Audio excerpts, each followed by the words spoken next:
శ్రీ మహాగణాధిపతయే నమః. శ్రీ మహాసరస్వత్యై నమః. శ్రీ గురుభ్యో నమః.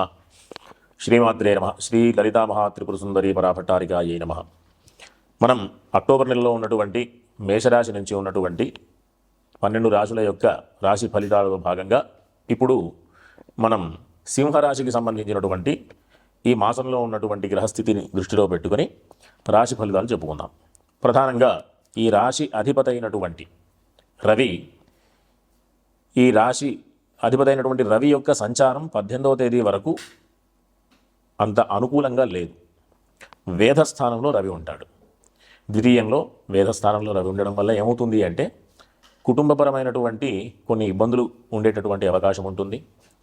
ఆర్థికపరమైనటువంటి విషయాలలో కొన్ని అననుకూలతలు ఉంటాయి.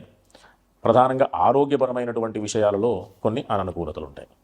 ఇట్లాంటి ఇబ్బందులు ఎదుర్కొంటూ ఉన్నప్పుడు కీర్తి ప్రతిష్టల విషయంలో కూడా కొంత ఇబ్బందులు కలిగేటటువంటి అవకాశం ఉంది. కాబట్టి సింహరాశి వారు ఈ మాసం యొక్క మధ్య భాగం వరకు, అంటే ఇంచుమించుగా 17వ తేదీ రాత్రి ఈ రవి యొక్క సంక్రమణం ఉంటుంది, తులా సంక్రమణం. తులలోకి ఎప్పుడైతే ప్రవేశిస్తాడో చాలా శుభస్థానం, అత్యంత అనుకూలమైనటువంటి పరిస్థితి. ఇంతవరకు పడ్డటువంటి ఇబ్బందులన్నీ కూడా అధిగమించేటటువంటి అవకాశం ఉంటుంది. ఈ కుటుంబంతో కలిసి చక్కగా విందు వినోదాలలో పాల్గొనేటటువంటి అవకాశం ఉంటుంది. భ్రాతృ సౌఖ్యం కలుగుతుంది, అంటే తోడబుట్టిన వాళ్ళతో చాలా కలిసి ఉండేటటువంటి అవకాశాలు. ఇబ్బందులు ఏదైనా ఉంటే అవి తొలగిపోయి చక్కటి అన్యోన్యత ఏర్పడేటటువంటి అవకాశం ఉంటుంది. తరువాత ఈ రాశి వారికి రవి సంచారం వల్ల పూర్వార్థం అంత అననుకూలంగా ఉన్నప్పటికీ కూడా బృహస్పతి యొక్క సంచారం వల్ల, అంటే పంచమాధిపతి బృహస్పతి, సింహరాశి నుంచి పంచమాధిపతి అయినటువంటి బృహస్పతి ఏకాదశ స్థానంలో ఈ అక్టోబర్ 18వ తేదీ వరకు కూడా, అంటే ఇంతకు ముందు ఉన్నటువంటి నెలల్లో కూడా ఈ బృహస్పతి అనుకూలమైన స్థితి కాబట్టి కాస్త లాభదాయకమైనటువంటి విషయాలు, అంతేకాకుండా అనుష్ఠానం, అంటే ఏ దేవత యొక్క ఆరాధన చేసినా సరే మంచి ఫలితాలు పొందేటటువంటి అవకాశం ఈ రూట్లో అంతా కూడా అనుకూలంగా ఉంటుంది. కానీ ఈ పంచమాధిపతి వచ్చి, అంటే బృహస్పతి 18వ తేదీ నుంచి మారుతూ ఉన్నాడు. వ్యయంలోకి వచ్చినప్పటికీ కూడా, ఈ రాశికి 12వ స్థానంలోకి వచ్చినప్పటికీ కూడా విదేశాలకు సంబంధించినటువంటి ప్రయత్నాలు చేసే వాళ్ళకి కాస్త అనుకూలమైనటువంటి స్థితి. వీళ్ళకి, ఈ రాశి వారికి ఏదైనా పనులు ప్రారంభం చేసినప్పుడు కాస్త నిదానంగా ఉండేటటువంటి అవకాశం ఉంటుంది. ఎందుకు అంటే శని యొక్క సంచారం, అంటే అష్టమ శని ఉండడం వల్ల కాస్త ఆరోగ్య విషయంలో జాగ్రత్తలు అవసరం.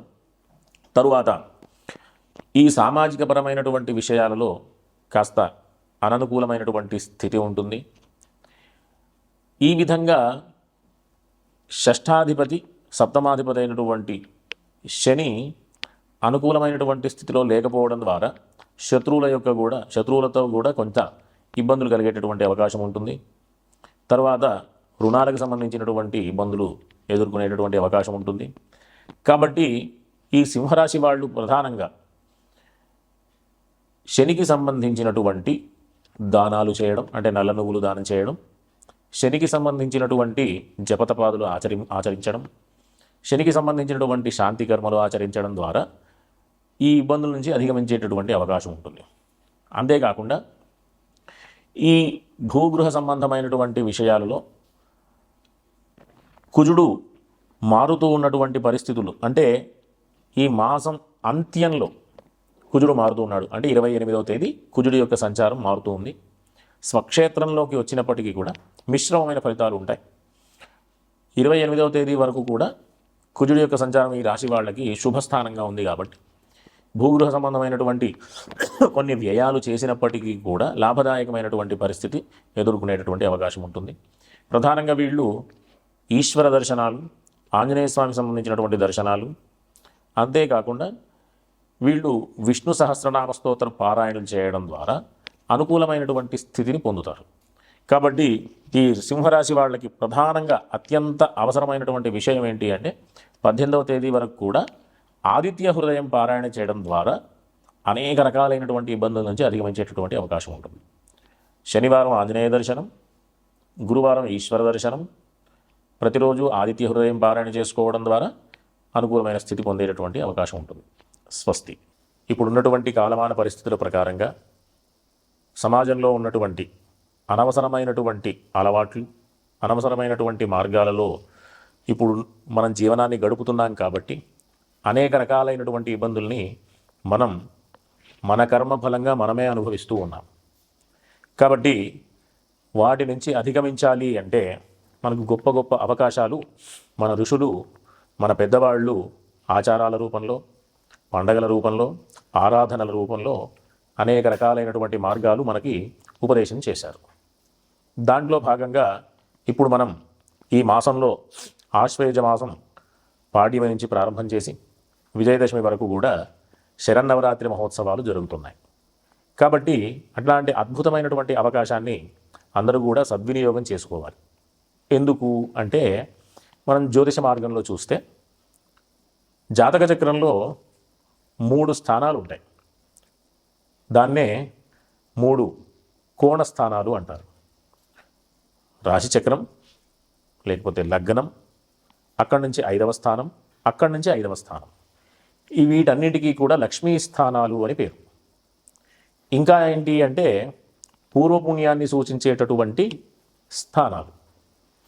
ఈ రకంగా మనం ఈ జన్మలో ఏది పొందాలన్నా పూర్వజన్మలో చేసుకున్నటువంటి పుణ్య ఫలితమే ఆధారం కాబట్టి అట్లాంటి పుణ్య ఫలితాన్ని పెంచుకునే ప్రయత్నంగా ఈ అమ్మవారి యొక్క ఆరాధనలు చేయడం ద్వారా అనేక రకాలైనటువంటి ఇబ్బందుల నుంచి అధిగమించి సుఖ సంతోషాలతో ఉన్నటువంటి జీవనాన్ని గడిపేటటువంటి అవకాశాన్ని పొందుతాం. ఆ రకంగా అమ్మవారిని 9 రూపాలలో మనం ఆరాధన చేస్తూ నవదుర్గలని ఒక సాంప్రదాయంగా, బాలా త్రిపుర సుందరి మొదలుకొని రాజరాజేశ్వరి అమ్మవారి యొక్క అవతారం వరకు ఒక సాంప్రదాయంగా మనం అమ్మవారిని విశేషమైనటువంటి పూజారి కార్యక్రమాలతో సేవిస్తూ అమ్మవారి యొక్క అనుగ్రహాన్ని పొందుతూ ఉంటాం. దీంట్లో భాగంగా కుటుంబ స్థానానికి, తరువాత కళత్ర స్థానానికి, పంచమ స్థానమైనటువంటి అనుష్ఠాన స్థానానికి, పూర్వపుణ్యానికి సంబంధించినటువంటి స్థానానికి, ఈ రకంగా ఏ మార్గంలో చూసుకున్న అమ్మవారి యొక్క ఆరాధన ద్వారానే మనం ఆ స్థానాల యొక్క ఆనుకూల్యతని పొందుతూ ఉంటాం. ఈ విధంగా ప్రతినిత్యం మనం ఆరాధన చేస్తూ విశేషంగా దీంట్లో గాయత్రి అమ్మవారి యొక్క స్వరూపంగా మనం ఎంత విశేషంగా గాయత్రి అమ్మవారిని కీర్తిస్తే, ఎంత విశేషంగా స్మరిస్తే అంత విశేషమైనటువంటి ఫలితాన్ని పొందేటటువంటి అవకాశం. ఇంకా ఏంటి అంటే గాయత్రి మంత్రం ఉపదేశం తీసుకునేటటువంటి వాళ్ళకి తర్వాత వచ్చేటటువంటి మంత్రం ఒకటి వస్తుందన్నమాట. అవృధమసౌసౌ ఓం య ప్రాణస్వం మే గోపాయ అని. దాంట్లో వ్యాఖ్యానంలో ఏముందంటే అవృధం అని దాంట్లో వాక్యంలో చెప్తూ, నేను గాయత్రి మంత్రాన్ని ఉపదేశం తీసుకోవడం ద్వారా వృద్ధిని, శ్రీని పొందాను అని. అంటే జ్ఞానాన్ని పొందాను. అందరూ శ్రీ అంటే లక్ష్మీ అమ్మవారు, అమ్మవారు అంటే లక్ష్మీ అమ్మవారు అంటే ధనం అనేటటువంటి విషయమే కాకుండా ప్రధానంగా జ్ఞానం అనేటటువంటి విషయాన్ని కూడా తెలుసుకోవాలి. కాబట్టి లక్ష్మీ అమ్మవారి యొక్క ఆరాధన, తరువాత గౌరీ అమ్మవారి యొక్క ఆరాధన, విశేషమైనటువంటి ఈ కల్పాలన్నీ కూడా చతుషష్ఠి ఉపచార పూజలని, కుంకుమార్చనలని, విశేషమైనటువంటి చండీ హోమాలని, మహాకాళి, మహాలక్ష్మి, మహాసరస్వతి స్వరూపంగా అమ్మవారి ఆరాధనలని, కాళీ అవతారమని, రాజరాజేశ్వరి అమ్మవారి అవతారంతో పూర్తి పరిసమాప్తమవుతుంది. దీంట్లో సరస్వతి అమ్మవారి యొక్క పూజా విశేషాలు ఇవన్నీ కూడా మనం నవరాత్రి మహోత్సవాలలో మనం ఆరాధనలో భాగంగా ఆచరిస్తూ ఉంటాం. కాబట్టి అందరూ కూడా ఈ విశేషమైనటువంటి అవకాశాన్ని సద్వినియోగం చేసుకుంటూ చక్కగా నవరాత్రులలో అమ్మవారి సేవ చేసుకుంటూ ఉన్నటువంటి ఇబ్బందులన్నీ కూడా అధిగమించేటటువంటి ప్రయత్నం చేయాలి. ఒకటైతే మనం ఈ ప్రస్తుత కాలమాన పరిస్థితుల ప్రకారం అందరికీ సంబంధించినటువంటి విషయం ఒకటి ఉంది. ఏంటి అంటే ఆర్థిక సమస్యలు. ఆర్థిక సమస్యలు 2 రకాలుగా ఉంటుంది. ఒకటి ప్రతినిత్యం మనం సంపాదించుకునేటటువంటి డబ్బు ఒకటైతే, ఇంకొకటి ఆర్జిత ధనమని, అంటే సంపాదించుకొని పెట్టుకున్నటువంటి బ్యాంక్ బ్యాలెన్స్లని, పూర్వం నుంచి వచ్చినటువంటి ఆస్తులని, తండ్రి ద్వారా వచ్చినటువంటి ఆస్తులని, ఇవన్నీ అనేక రకాలైనటువంటి మార్గాల్లో మనం ఆర్థిక విషయాల్ని చూస్తూ ఉంటాం.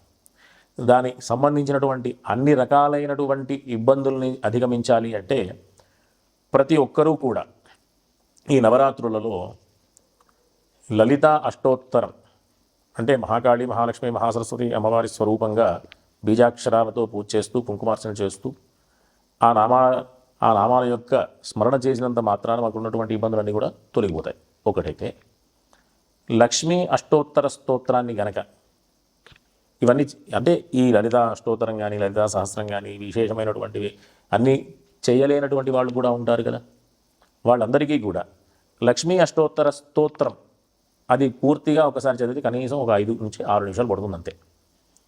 పొద్దున, మధ్యాహ్నం, సాయంత్రం ఈ నవరాత్రుల్లో కనుక చదివితే అనుకున్నటువంటి పనులన్నీ కూడా అధిగమిస్తారు. ఇంకా ఏంటి అంటే ఆర్థికపరమైనటువంటి ఇబ్బందులు తొలగిపోగా ఆర్థికపరమైనటువంటి అభివృద్ధిని కూడా వీళ్ళు పొందేటటువంటి అవకాశం ఉంటుంది. కాబట్టి అందరూ కూడా ఈ మార్గంలో వెళుతూ లక్ష్మీ అష్టోత్తర స్తోత్రం గుర్తుంచుకోండి. అందరూ కూడా అది రోజుకి 3 సార్లు పారాయణ చేయండి.